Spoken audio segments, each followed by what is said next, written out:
Dynamic programming becomes easy if you understand this simple concept. Dynamic programming is nothing but recursion plus memoization, which is called dynamic programming. That means we take the recursive calls and cache the results so that we don't have to do those recursion calls again and again. Hi friends, welcome to Human Coder. My name is Yash. This is the dynamic programming series first question on Fibonacci number, and this is the part 2 of it.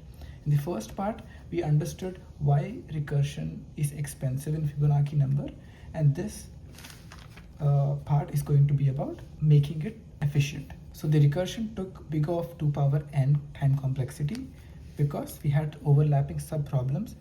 F of 3 in this case was computed twice and f of 2 was computed multiple times, and so on. So how do we optimize this using memory? What we simply do is we take a dp array of n size. So let's say we initialize it with -1. And then in the same recursion function, we just check if dp of n is not -1, then we return that. Because we have already computed dp of n, we return that. Let's say if it's -1, that means we have not already computed it. In that case, what do? Is that we say dp of n equals to dp of, we call the function dfs of n-1, dfs of n-2, which we had done here. Instead of this, we will just return dp of n because we had computed it here. So the first time f of 3 would be computed here.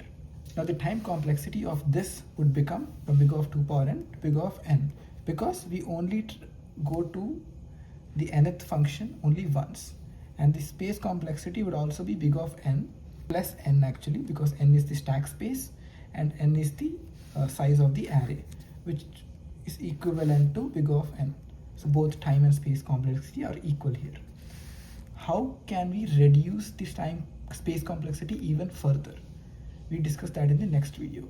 We'll also discuss what is tabulation in the next video. Follow Human Coder for more such videos. Thank you.